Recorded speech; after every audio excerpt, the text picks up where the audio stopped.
नमस्कार. विजन मुंबई चला वाचूया मासिक अभिवाचन चळवळ पुष्प 55साठी मी वसुधा सहस्त्रबुद्धे आणि वैशाली दापके अरण्य किरण या वसंतदेव लिखित नाटकाचं संक्षिप्त रूप सादर करणार आहोत. गेली 6 वर्ष सातत्याने अभिवाचनाचा कार्यक्रम करणारे नार्वेकर आणि त्यांच्या पूर्ण टीमचं मनापासून कौतुक आणि शुभाशीर्वाद.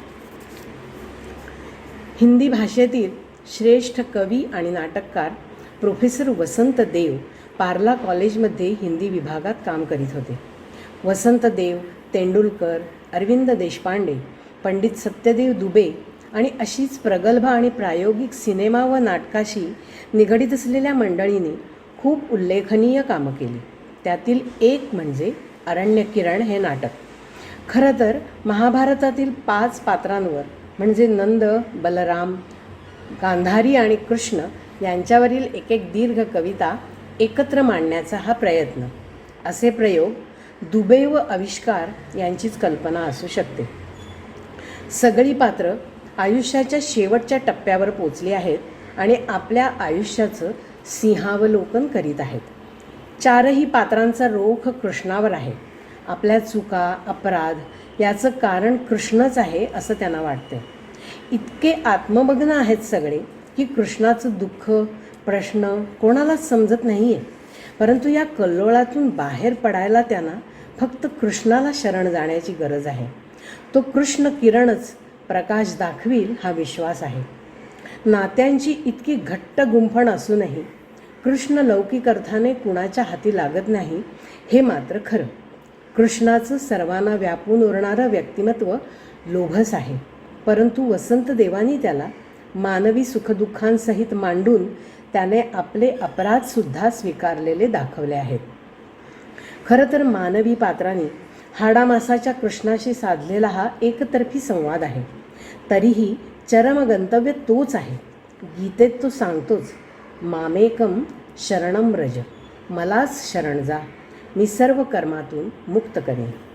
वसंतदेव म्हणतात, हे नाटक आहे माणसाच्या अंतर्मनात पसरलेल्या अमर्याद अरण्याचं. यामध्ये आपल्याला मनातील विकार, वासनांच्या काळ्या सावल्या आपली शिकार करतात. हे नाटक भगवान श्रीकृष्णाचं आहे, ज्याच्या स्वरूपाची व्याख्या करता येत नाही, ज्याच्या प्रयोजनाची संगती लागत नाही, ज्याच्या लीला अर्थपूर्ण असतात परंतु अर्थाच्या पलीकडे असतात. श्रीकृष्णाचं नाटक ओंकार नादाने निनादित, मोरपंखाच्या करुण किरणाने प्रकाशित, बासरीच्या मधुर स्वराने गुंजित असंच असायला हवं. नंद महाराज हे भगवान श्रीकृष्णांचे मानलेले पिता. अनेक लोकांना ठाऊकच नाही की त्याचे जन्मदाते वसुदेव आहेत. नंद महाराजांनी श्रीकृष्णाला यशोदा मातेसहित स्वीकारलं होतं. बिचाऱ्या नंदाला ठाऊकही नव्हतं की स्वीकारणं म्हणजे स्वतःला संपवणं आहे. श्रीकृष्ण गोकुळातून निघून गेल्यावरही यशोदा त्याला विसरलीच नाही आणि नंदाला गवसलीच नाही. नंदाचं दुःख कोणाला कळलंच नाही. मोजतोय, मोजतच राहतोय. वर्ष, महिने, सप्ताह, दिवस, पल विपल मोजता मोजता मोजणंच विसरलो. झिजताहेत बोटांची टोकं, उरतील एक दिवस कुष्ठरोग्यांसारखी थोटकं. ब्रह्मराक्षस बनून जगावं लागेल का कवडीसारख्या आपल्याच डोळ्यांच्या अंधाऱ्या विहिरीत ऋतून? तरीही मोजतो, मोजतच राहतो.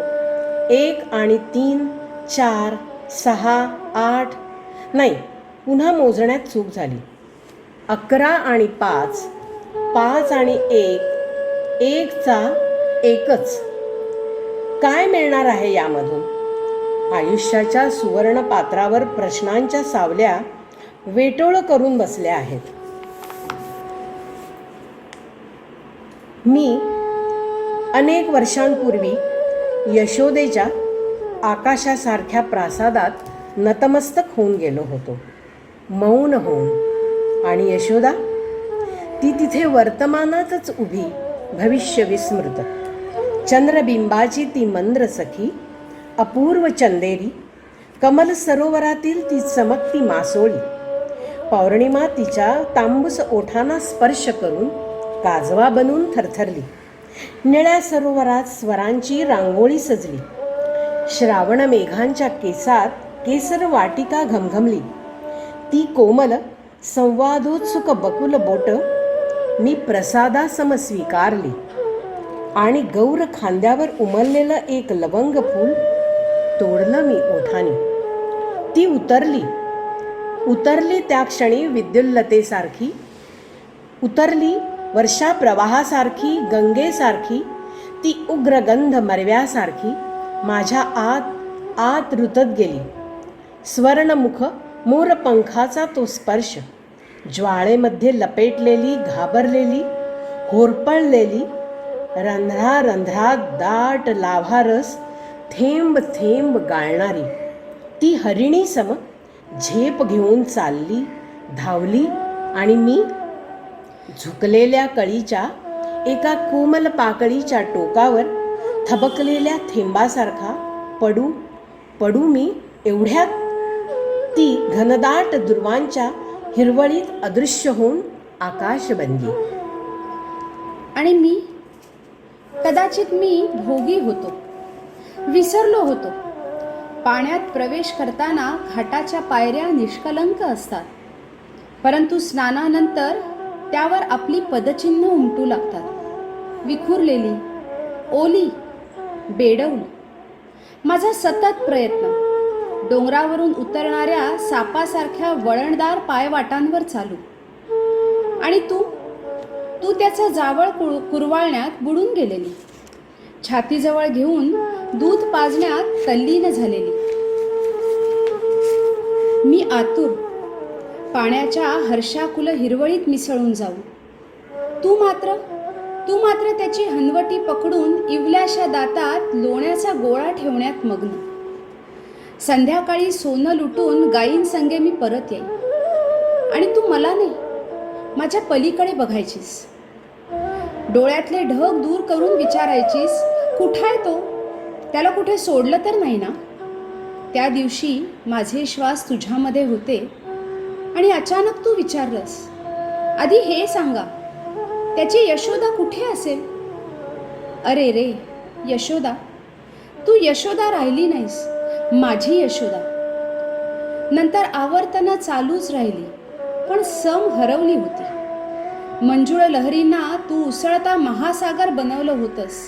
खेळत होत्या, उसळत होत्या त्या वर खाली होणाऱ्या जलावर्तात. यशोदे, मी कुठे होतो मी? तुला ठाऊक आहे यशोदे, गंधहीन फूल असणं म्हणजे काय असतं? दूध होऊनही दह्यात मिसळायचं, दुर्वा होऊनही उन्हात करपायचं. मला ठाऊक आहे, हे सगळं मी भोगलंय, सहन केलंय. मी दुभंगून गेलो होतो जेव्हा तू स्वतःचं बिंब हरवून प्रतिबिंब झाली होतीस. शतशत दर्पणखंडांच्या किरणांचे तुकडे माझ्या डोळ्यात घुसले होते. मला वाटलं होतं मी गाय आहे. लादलेल्या वासराकडे बघितल्याने क्षणोक्षणी माझं दोहन होतंय. यशोदे, मी तुला त्याच क्षणी मुक्त केलं होतं, स्वतः मुक्त होण्यासाठी. एक दिवस तो निघून गेला, तुझ्या मांडीवर मुरली ठेवून निघून गेला यमुने पलीकडे, आणि तू राहिलीस ओरबाडलेले मोरपंख गोळा करीत, तरंगणारा लोण्याचा गोळा बघत उभी राहिलीस. पहाटेच्या वेळी वळणावर डावीकडे उजवीकडे राहिलीस बघत. मी समजावलं होतं, यशोदे, निरांजनातील सौम्य प्रकाश जेवढं सत्य आहे तेवढाच सत्य आहे कटू गंध विझलेल्या दिव्याचा. तरीही तुझा बर्फासारखा हात विरघळला नाही यशोदे. शेवटी आपण सगळेच दायी आहोत, धात्री आहोत यशोदे. माझा परिसर माझ्यासाठी, मी तुझ्यासाठी, आणि तू म्हणून कदाचित परके. तरीही आपलेपणाचं सोंग करत एक दुसऱ्याशी जोडलं जाण्याचा प्रयत्न करणारे, आपल्या बर्फाळ गुहांमध्ये ऊब देण्याची आशा करणारे. आपण सगळेच अरण्यात चुकलेली बालकं आहोत. स्वरांना, ध्वनींना, आकृत्यांना, सावल्यांना घाबरलेले आपण जगत असतो, कारण आपण प्रेम करत असतो. आणि अचानक अर्ध्या रात्री जाग आली.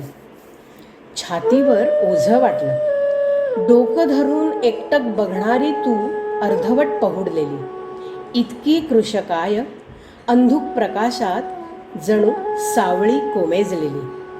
डोळ्यांमध्ये प्राणांची क्षीण सावली. तुला किती युगानंतर इतक्या जवळून पाहिलं, किती संवत्सरांनंतर बघितलं आणि हेलावून गेलो मी. असं वाटलं खूप दूरच्या यात्रेहून परतलोय. मनात आलं तुला जवळ घ्यावं, लपेटून टाकावं. कोणास ठाऊक हाच शुभक्षण असेल आपलं फाटकं उसवलेलं आभाळ जोडण्याचा. थोपटत राहिलो आणि तू हुंदके देत राहिलीस. मी विचारलं, खूप आठवण येते त्याची.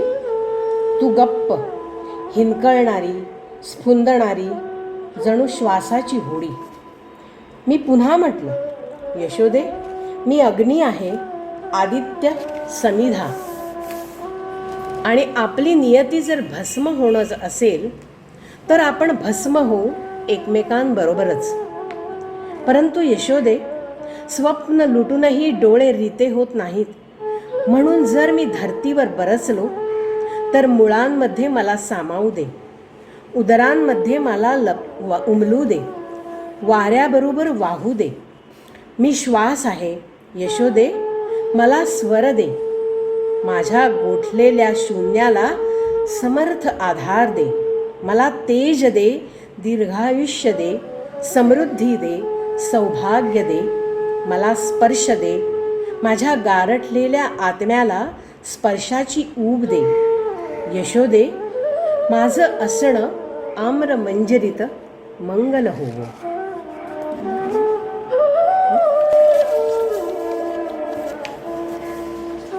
बलराम, हलमुसळासारखी आयुध सहज वागवणारे बलराम, बलवान तर खरेच, कृष्णाचे मोठे बंधू.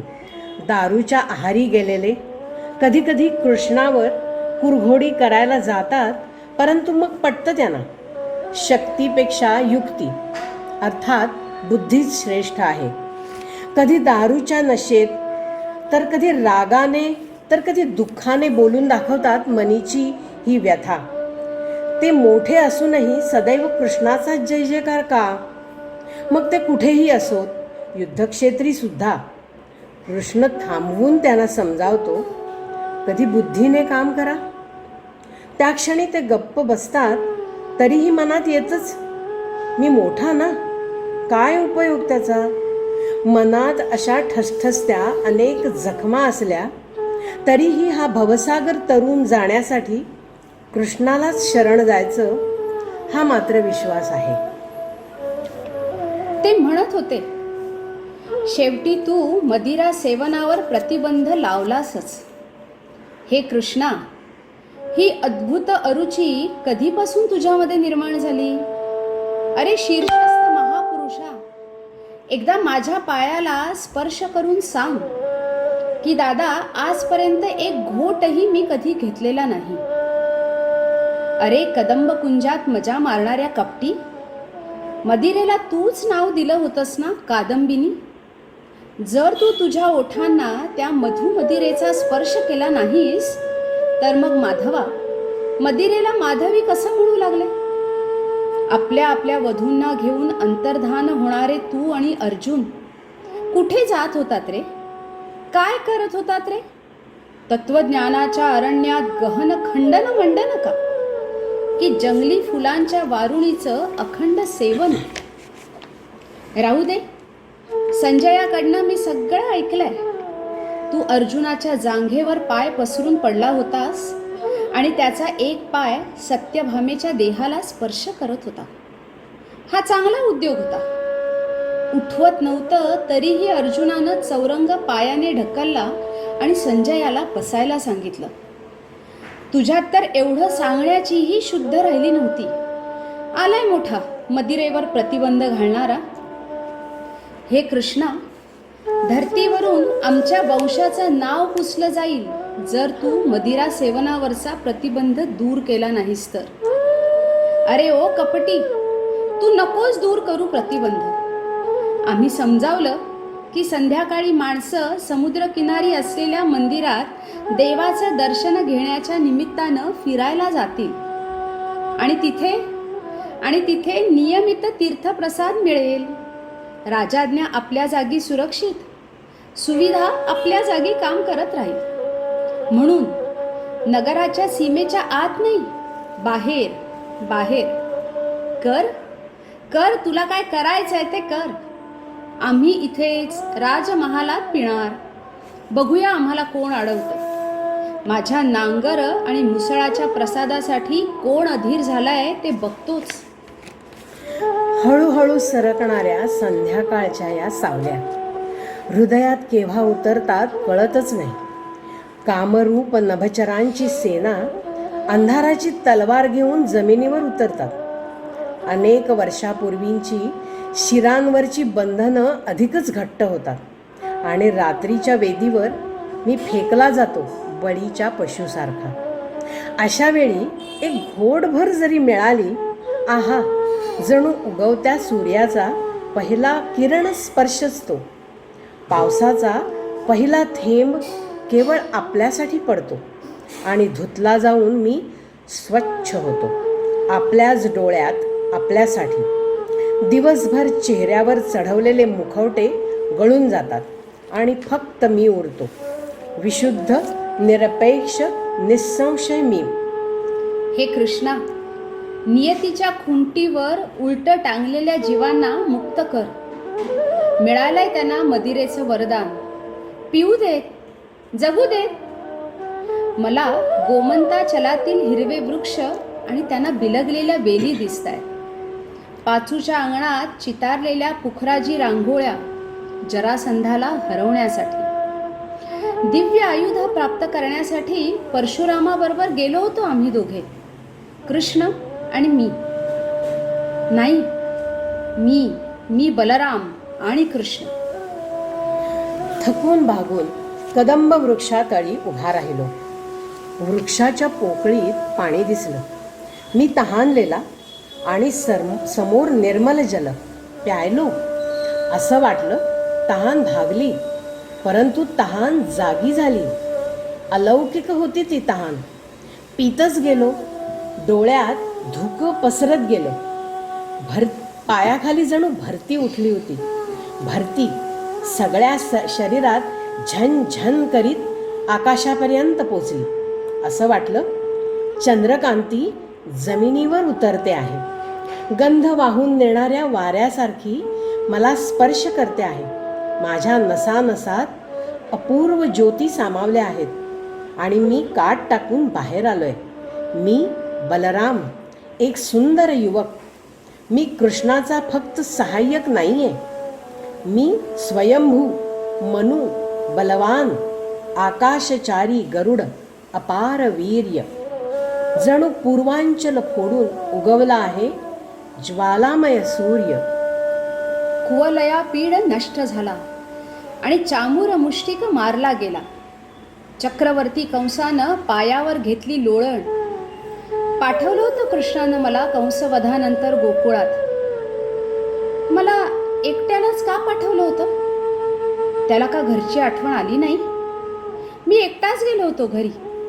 सगळे आपले प्रेमाने भेटले, प्रसन्न होते, मुक्त होते.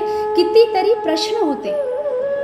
एकाएकी वाटलं की ते माझ्या आर पार बघतायत आणि मी जर समोर आहे तर माझ्या आत ते दुसऱ्या कुणाला शोधत होते. ओ, आता समजलं. मथुरेमध्ये घोषणा झाली होती, श्रीकृष्णाचा विजय असो. त्यानं कंसाला मारलं. एका क्षणात कृष्ण उद्धारक झाला, पुढारी झाला. आणि मी त्याचा केवळ अनुचर होतो का? की मी फक्त संकेत मात्र होतो? गोष्ट दुसरीच होती. उपरण्याची गाठ मी, आठवण मात्र दुसऱ्याची. मी बासरीचा वेळू ज्यामध्ये दुसरंच कोणीतरी बोलतं. श्रोत्याच्या हृदयात आपला रस मिसळतं. ज्येष्ठ म्हणून भोगलेल्या त्या आघातांचा काय अर्थ होता? माझा अनुज माझ्याशी कपट खेळ खेळला का? विश्वास नाही बसत, पण संशयही नाही मिटत. त्या दिवशी गोकुळवासियांनी मला पाजली आणि मी प्यायलो.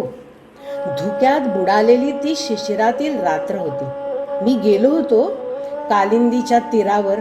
किती शांत होतं, फक्त लाटांचं नीलमगीत. मी आपल्याच चिंतेत मग्न, आणि माझ्या डोळ्यात ज्वाला, दीप्ती आणि यमुना दिसली. झुडपापलीकडे सावलीसारखी, शरीराच्या कांतीमध्ये उगवलेल्या स्वप्नील मायेसारखी. तो किनारा होता अथवा वितळलेल्या चांदीचा नितंब देश? लाटांच्या लयतालातील कलरव होता का? की कमरेतल्या साखळीतल्या घुंगरांचा उसळता आवेश? ते सुपुष्ट उरोज नाही, ते आक्रोशाचे आकाशोन्मुख चक्रवाक होते. मला वाटलं यमुना नव्हे, यक्षिणी आली आहे. माझ्यातील दावानल शांत करण्यासाठी अमृत घेऊन आली आहे. ते अमृत पिण्यासाठी मी झेप घेतली. नांगरासहित मी रुतत गेलो, उतरत गेलो अनोळखी भोवऱ्यात, खोल खोल पाताळात. पोचल्यावर डोळे बंद करून मी पडून राहिलो. कोण होतं ते? कोण होतं ते? मी की माझं प्रेत? अस्ताव्यस्त पडलो होतो तुडवलेल्या दुर्वांकुरांवर, ज्यावर सरपटत होते फुत्कारणारे विषारी साप. अरे निर्बुद्ध, काय केलंस तू हे? एवढा भयानक अत्याचार केलास तू? हे नीच, तुझ्या गगनचुंबी पौरुषाबद्दल खूप गर्व झालाय तुला? तर ऐक, तुझ्या प्रत्येक निर्णयाच्या क्षणी ते पौरुष तुला सोडून जाईल. प्रत्येक वेळी तू स्खलित होशील, बनण्याआधीच पूर्णाहुतीचा क्षण. तो ज्याला धर्मयुद्ध म्हणत होता, खरं तर तो अधर्म होता. तरीही मी तीर्थयात्रेला निघून गेलो. काय उपयोग त्या हलमुसळाचा? कुठे लुप्त झालं गुरुविद्येचं फळ? हे कृष्णा, मी तुला घाबरलो होतो. समजा युद्ध केलं आणि पराजित झालो, तर पराजयानं काळं झालेलं तोंड घेऊन मी कुठे जाईन? मी गप्प झालो, तटस्थ झालो, म्हातारा होत राहिलो. सगळ्या जगाला, जगातील सगळ्या माणसांना दोष देत राहिलो. प्रत्येक वेळी वाळवंटात बरसत राहिलो. मोठेपणाच्या गादीवर बसून चामडी वाचवत राहिलो. तुला बघून समजत राहिलो काय असतं स्वतःला ज्वालामुखीच्या तोंडात झोकून देणं. हे कृष्णा, तुझ्यापेक्षा मी मोठा. काय दिलं रे मला मोठं होण्यानं? एवढं सांभाळलंस मला, पण आत्महननापासून का वाचवलं नाहीस? का वाचवलं नाहीस रे? शतशत पुत्रांची माता गांधारी, परंतु श्रीकृष्णाच्या आवाजाने, स्पर्शाने तिची मातृत्वाची आस अशी जागते की जणू त्याविना ती अपूर्ण होती. त्या निराकस स्पर्शाने ती भारून जाते. कदाचित तिच्या मनीमानसीचा पुत्र हाच असावा. आणि मातृत्वाचं इतकं घट्ट नातं तयार होतं की 100 पुत्रांच्या मृत्यूनं, पराजयानं निराश झालेली गांधारी कृष्णाला शाप देते. आणि कृष्णही शांतपणे तो शाप स्वीकारतो, जणू वरदानच. वसंतदेवांनी गांधारी आणि कृष्णाच्या नात्यातील प्रेम, दुःख, विश्वासाची वेगळीच किमया दाखवली आहे. घर थबकलंय. घरट्यात परतलेल्या चिमण्यांचा निरंतर चिरचिवाट कानावर पुन्हा पुन्हा आघात करतोय. झाडांबरोबर डोलणारे निशब्द शांततेचे फुटकार. माझ्या सुकलेल्या ओठांवर धुळीचा पातळ थर. हवेत सदैव जळणारी सडलेली गवतपाती. घनघोर अरण्य हे. माझ्या मनात अष्टौप्रहर विषासारखं पसरलेलं. हे अरण्य आजपर्यंत कसं जगले मी? कसं जगले? शिशिरातला त्या थंड दुपारी माझ्या मनी अरण्याची आस जागली. कोमेजलेल्या सावल्या अंगणभर अस्ताव्यस्त विखुरल्या होत्या. रिकाम्या राजसभेत वृक्षांसारख्या उंच उंच खांबांमध्ये एखाद्या निष्पर्ण वृक्षासारखे बसले होते महाराज एकटेच. अचानक म्हणाले, पांडवांचे प्राण त्या यादवामध्ये आहेत. तेच सर्वात धोकादायक. हसत हसत तो मोजदाद करतो, कोणाच्या चितेसाठी किती वृक्ष लागतील. शब्द पुन्हा पुन्हा ऐकू आले आणि कोसळले, एखाद्या जलाशयात कोसळणाऱ्या ढेकळासारखे. दूर अंतःपुरात धुरासारखं जाणवलं कोण्या विधवा षोडशीचं क्षीण क्रंदन. आणि महाराज किंचाळले होते. अरे बोला, कोणीतरी बोला. दुर्योधना, दुःशासना, शकुनी, काहीतरी बोला रे. अरे आंधळ्याचे प्राण शब्दध्वनींसाठी व्याकुळ होतात. बोला बोला, अरे वाचा वीरांनो. आणि भीमाचा अहंकार द्वेष मिश्रित स्वर उमटला. म्हाताऱ्या, ओरडू नको, बसून राहा. विरून गेलेल्या दिवसांसारखा. लटपटणाऱ्या पावलाने येता येता श्वास वर खाली. असं वाटलं कोणा दुष्टाने डोळ्यांवर बांधलेल्या माझ्या पट्टीची लाज लुटून नेली. तत्काल त्यांचा हात हाती घेऊन अरण्याचा रस्ता धरला. विदुराला झिडकारलं जेव्हा त्याने शंकेची करवत चालविली. आपल्या मनातही नसतं का अरण्य गांधारी? मनापेक्षाही बिकट असतं का अरण्य?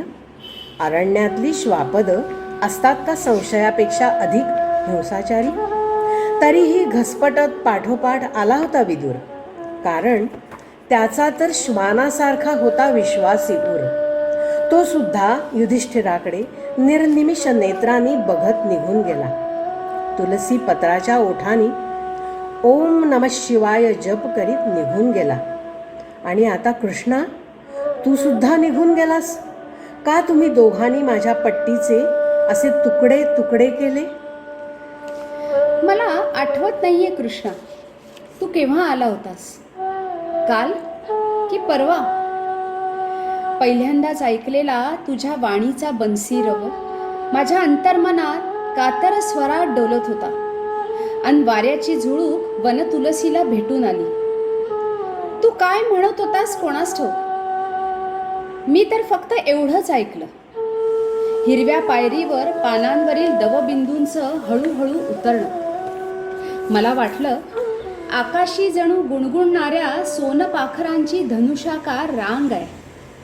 आणि अचानक माझ्या ओठांवर स्मितहास्याचं फुलपाखरू स्थिरावलंय.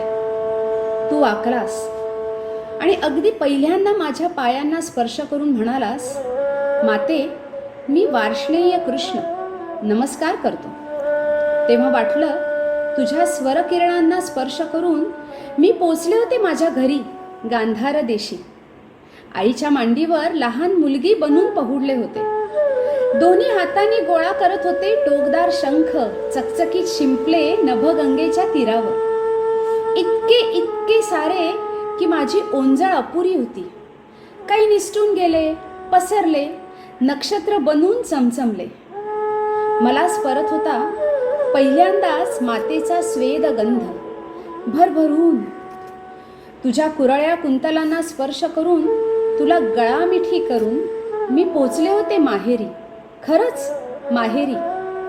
तू जेव्हा जेव्हा यायचास आणि गळामिठी व्हायची, माझ्या उरात दुःखाची कळ उठायची रे.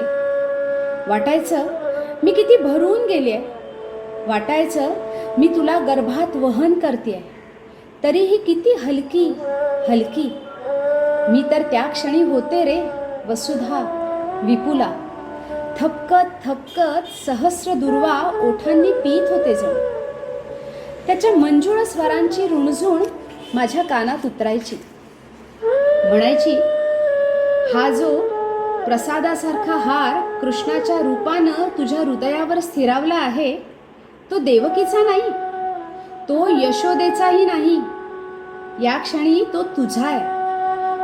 उद्या सुद्धा फक्त तुझाच आहे, तुझाच आहे. आणि एक दिवस कुठून तरी मंद सुगंध आला, जणू दूरवर बासरी वाजते आहे. आणि मी नाहून निघाले, सूर्यकिरणांची राजहंसी. मी जणू वेलीवरची कळी पृथुला. पापणीवर हळूच उतरे मी, चांदण्यांचा थेंब मृदुला. मी श्वास रोखून गर्भाची धडधड सदैव ऐकत होते. त्या क्षणी मी स्वतःला उशक्काल होते आणि आर्ष स्वरांचं ऋचागान गात होते.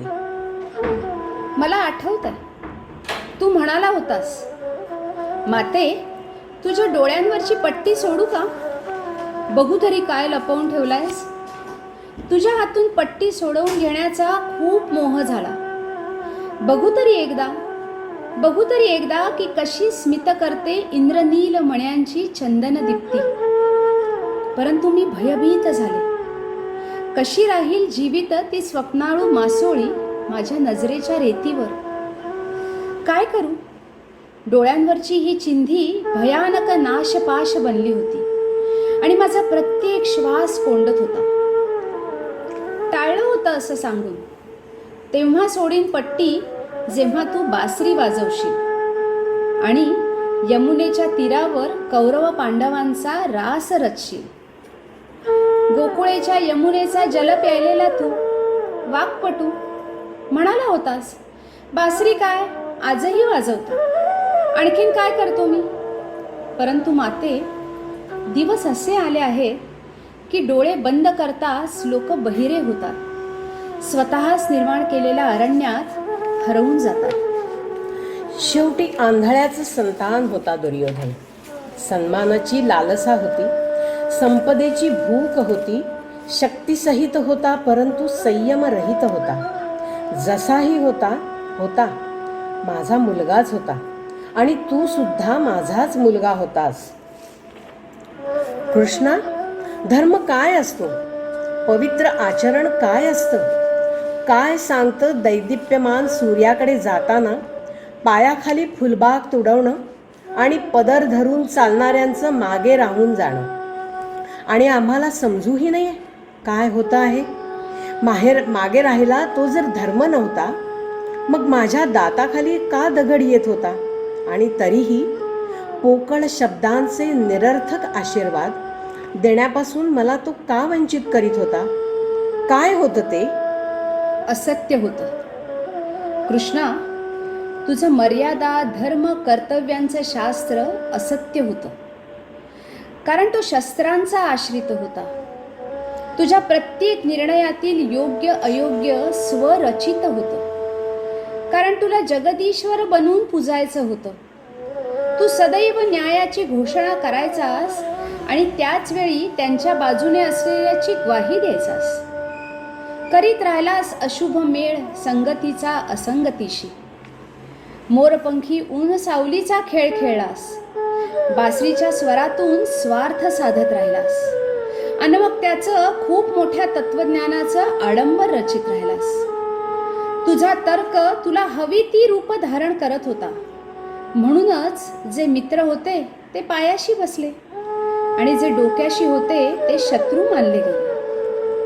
माणूस होता अर्जुन, रक्तपाताला घाबरला. कुलनाशाच्या भयानं त्याच्या हातून धनुष्य गळून पडलं.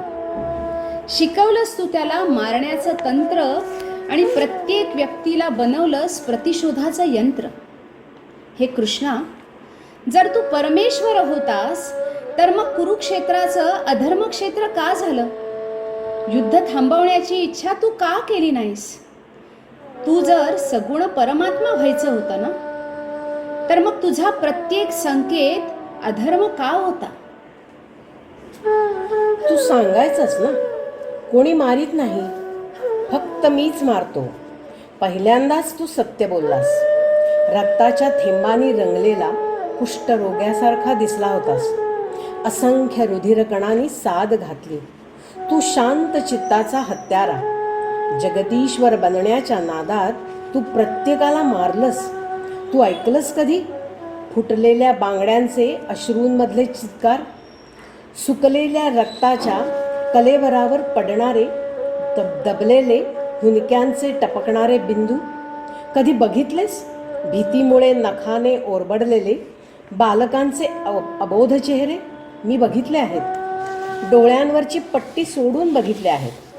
छिन्न विच्छिन्न प्रेतांच्या अरण्य परमधामात तुझे बाणांच्या शय्येवर पडलेले ऊर्ध्वलोचन पितामह, तुटलेल्या हातात धनुष्य घट्ट पकडलेले द्रोणाचार्य, गिधाडांकडून जीभ कुरतडून घेणारा शल्य, कोल्ह्यांकडून खेचलं जाणारं जयद्रथाचं मस्तक विरहित धड, अभिमन्यूचे खेचलेले लोंबकळणारे डोळे उत्तरेच्या तळहातावर, मांस ओरबाडलेल्या हातांचं विकर्णाचं लोंबणारं मनगट. तो तर विवेकशील होता ना. भरल्या सभेत त्याने दुर्योधनाला धिक्कारलं होतं. हे रक्तपायी कृष्णा, मला तू उपेक्षेत बुडवलंस. आता घे माझा तिरस्कार. वंशाचा नाश केलास तू, तर मग घे तुझ्या वंशाचा विनाश घे. घेरून पाठलाग करून तू नष्ट केलंस.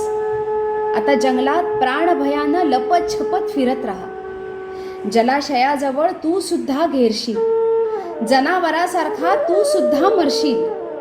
जगदीश्वर होतोयस ना तू, मग जनावरासारखा मर, अगदी जनावरासारखा. कुंतीकडून ऐकलं की कृष्ण असाच मेला. मी का उदास आहे? मीच शाप दिला होता ना. त्यानं मरावं अशी माझीच इच्छा होती. मला का वाटलं की तो व्याध मीच आहे आणि तुझा आरक्त तळपाय म्हणजे मृगवदन. कृष्णा सांग, शाप तुला कितीतरी जणांनी दिले असतील. या डोळस आंधळीच्या मुखातून बाहेर पडलेला शापच तू का स्वीकारलास? मरणाचे मुखवटे अनेक आणि क्लेशही अनेक. हेच एक तू का निवडलंस? माझ्या बुद्धिभ्रंशाला का रे तू आपली नियती मानलंस? का तुझी सुद्धा माझ्यासारखीच स्थिती? अरे, तू सुद्धा तुझ्या डोळ्यांवर एक वेगळी पट्टी बांधली होती का? मात्र आपल्या अस्तित्वासाठी घातकी प्रहार करीत होतास तू. शिकारी होतास, आज स्वतः शिकार झालास. या श्वेतकेशीला का तू शिक्षा केलीस? हातावर निखारा ठेवून मायेचं थेंबर मोल चुकवलंस का तू? की हे सुद्धा एक महा नाटकच आहे? जीवनातलं सारं काही नाहीसं करून तू नाहीसा झाला आहेस. कुंती सांगत होती, कृष्ण मरत नाही, कारण आकाश अखंड असतं. धरतीच्या पोथीमध्ये फुलांच्या भाषेत तो अक्षर जीवनाचे श्लोक लिहितो. आरंभापूर्वी कृष्ण होता, समाप्तीनंतरही कृष्ण असेल. कदाचित कुंतीचं सत्य हेच असेल. पण मी काय करू? त्याच्या कुरळ्या केशांना स्पर्श करण्याची मला खूप खोलवर इच्छा होती. त्याचे रुंद खांदे थोपटण्याची, त्याचा बन्सी रव मनात साठवण्याची, त्याच्या देहगंधांच्या मंजिऱ्यांनी लगडून जाण्याची. हे कृष्णा, मी काय करू रे? माझ्या मायेची वेदना तुला कळली नाही आणि तू निघून गेलास. शत पुत्रांची मी माता होते, पण तू मला खरोखर निपुती करून गेलास. कृष्णारण्य. मी विरक्ती मागत नाही, मला चक्षुष्मती मुक्ती दे. साक्षात अग्निगर्भ तू, हे धूम्रध्वज. माझ्या मनात अग्नी जागृत कर. सहस्राक्ष किरणांनी तू मला छेद कर. माझ्या रक्षाकणानं तू तुझ्या चरणतळी कृष्ण वर्ण बनव. असं म्हणतात, जगदीश्वर जेव्हा पृथ्वीवर अवतार घेतो तेव्हा त्यात मानवी अंश उतरतोच. कृष्णही त्याला अपवाद कसा असेल? कृष्णातील याच मानवी गुणावगुणांचा वेध प्राध्यापक वसंतदेव पात्रांच्या दृष्टीतून घेतातच आणि त्याच्या स्वतःच्या नजरेतूनही. कित्येक पापात्म्यांना मुक्त करून त्यांचे अपराध पोटात घालून तो निरंतर निष्काम कर्म करत राहिला. पण त्याची दुःख, त्याची खंत, त्याची वात्सल्याची भूक कुणाला कळलीच नाही. आता आणखी कुठेही जाणार नाही मी. पण कुठे आलोय? कशासाठी? जंगलाने घेरलेल्या धरतीच्या निर्मनुष्य टोकावर आणला गेलोय. समोर आत्ममग्न सागर आणि डोक्यावर निरभ्र आकाश. ही चमचमणारी वाळू, प्राणाचं मृगजळ. यावेळी सुद्धा मला गायला लागेल का? ओंकार स्वरात आपल्याच इतिपर्वातील आदिश्लोक. बघितलं, मी प्रेक्षक होतो, पुन्हा अभिनेता झालो. हे विधाता, का दाखवतोस मला आत्म्याचा वेदनामय पापुद्रा दूर करून अमर्याद अंधकार? का ऐकवतोस मला भयानक शांततेला वेधून जाणारी विवश माणसाची टिटवीसारखी किंकाळी? मी तर वेळूची बासरी घेऊन उभा होतो यमुना किनारी. का मलाच बघावं लागलं प्रत्येक लाटेचं उद्ध्वस्त होणारं स्वयंवर? का सूर्याला प्रश्नांचे दिवे दाखवून माझं मन भरत नाही? उत्तर शोधण्यासाठी मला का माझ्या आतून बाहेर पडावं लागतं? मनाच्या कोणत्या लहरीत मी माझ्या अस्तित्वाचा अंश वेगळा करून आलोय?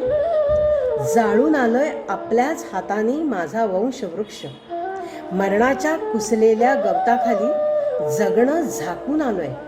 मी जन्मभर मरणाच्या भयानं दूर पळत राहिलो. मरण, ते तर माझं सहोदर होतं, आणि तरीही मी सदैव मरणाला घाबरत राहिलो. हे विधाता, हे विधात्या, मनाच्या अदृश्य गुहांमध्ये हा मी आहे, हा मी असेन. अशी अचानक हरवून जाईल का गोकुळची नवनीत पायवाट? मावळेल का कदंब फुलांच्या रासमग्न पायातून वाहणारं चांदणं? काय होईल मग श्वासातल्या बकुल फुलांच्या ओल्या सुगंधाचं? काय होईल मग यमुनेच्या दूधसागरात उमटलेल्या हट्टी लाटेचं? कोण होता तो जो हृदयाच्या धडधडीत बोलत होता? अपशकुनाच्या त्या क्षणी मनामध्ये आनंद मिसळत होता. मध्यान्नीच्या सूर्यासारखा चिरत जात होता. कोण पक्षी होता आपले पंख किंचितसे तोलत होता? जर जन्म सत्य असेल तर मरण सत्य आहे. तरीही नेहमीच काहीतरी शेष राहतच. तो मंद सुगंधासारखा सदैव अव्यक्त, तो निर्विकल्प, गतिमय, अमर्त्य आत्मा. पहा त्याला, जर पाहू शकलात. तो आहे, फक्त तोच. म्हणूनच भय तर कुठेच नाही, भय कुठेही नाही. माझ्यासारख्या भयभीत माणसाच्या आतमध्ये जेव्हा अचानक जागलं भयातीताचं, आत्मा परमात्म्याचं तत्वज्ञान, मी बघितलं, मीच आहे ती कृष्ण सावळी छाया. मीच आहे ते बीज ज्यामध्ये नवजीवन लपलं आहे. मी मर्त्य मनुष्य. मी आदित्यांमध्ये विष्णू झालो. मी ज्योतिर्बहुल किरणांचं जाळं झालो. नक्षत्रांमध्ये रात्रीचा प्रहर झालो. मी मास श्रेष्ठ मार्गशीर्ष होतो.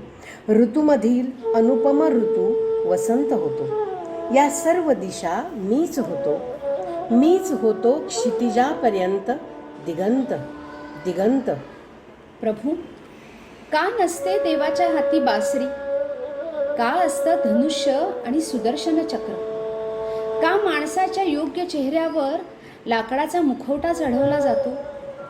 धरती अधिक खोलात जाते आणि आकाश छत्र उचलून अधिक वर जातं. कोण चिकटवतो ओठांवर रहस्यमय हास्य आणि घनदाट भुवयांखाली बसवतं दगडी डोळे? तेव्हाच धड धड जळत जातं खांडव वन. नाही, अग्निदेवता संतुष्ट होऊन नैवेद्य म्हणून ग्रहण करते. राजसूय यज्ञ युधिष्ठिराचा आहे. असू दे, जरासंधाचं जळणं कृष्णाचाच प्रकाश बनतो आहे. शिशुपाल मेला तर कोण काय करणार? त्याचं धडावेगळं केलेलं डोकं चरणाखालीच आवश्यक असतं. गरिबीच्या मातीत उभं राहून भीक मागतात 5 गावांची, तेव्हा उपरण्यात शस्त्र लपवलेलं असतं. जी सहज होऊ शकते शयनशोभा 5 पुरुषांची, तिचा का विरोध असेल 6व्या पुरुषाला? जावं लागेल कुंतीला कर्णाला समजवायला. म्हाताऱ्या वात्सल्याचा आणखी काय उपयोग?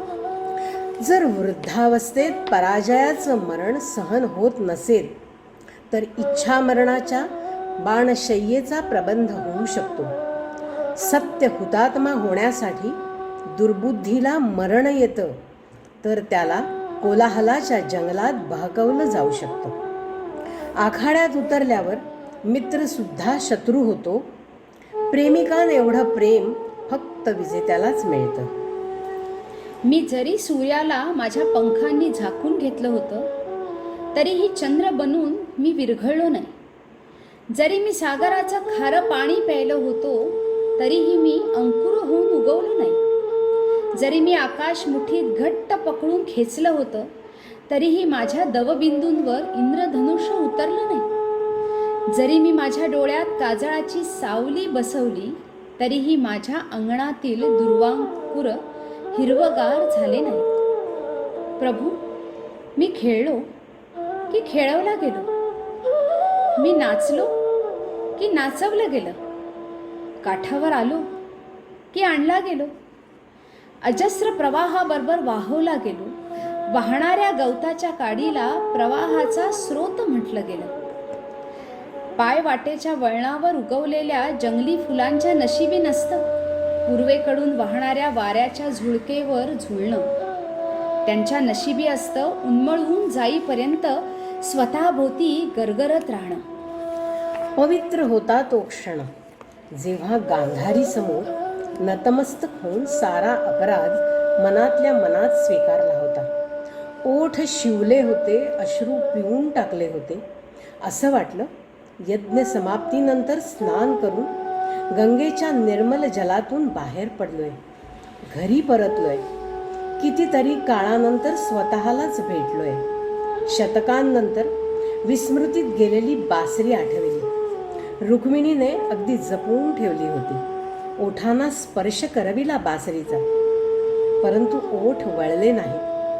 बोट सुद्धा आखडून गेली होती. स्वरांच्या सारिका तर कुठेतरी निघून गेल्या होत्या. तर मग हेच खरं.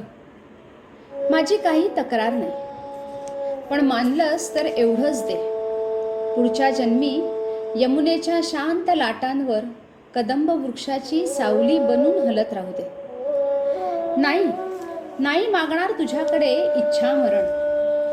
असाच राहू दे आकाशाचा निळा विस्तार.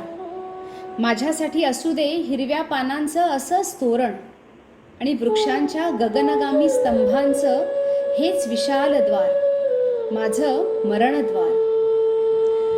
हे माते गांधारी, ज्यामध्ये मला तू बांधलं होतंस ते काहीही असो, त्यातून मला मुक्त कर.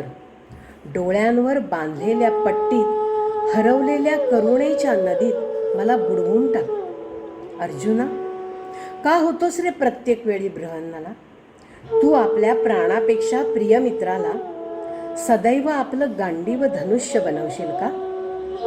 राधे, आपल्या कुंतलानी झाकून टाक माझं मस्तक. रक्तपुष्प अक्षरात लिही आपली अपूर्व श्रीगाथा. तरीही मला दिसताहेत द्रौपदीचे रक्ताने माखलेले केस आणि वेदनेचं वरदान मागणारं कुंतीचं तेजस्वी मस्तक. नको रडू अश्वत्थामा.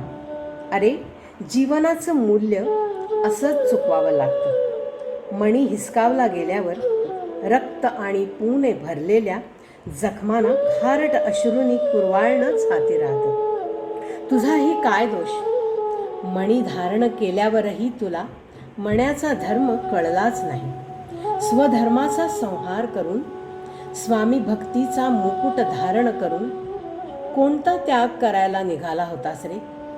आत्महननाच्या ओंजळभर पाण्यात. निष्क्रियतेपासून दूर राहून सतत काय करू असा विचार केला. उदास क्षणी आठवणींचा आधार घेतला.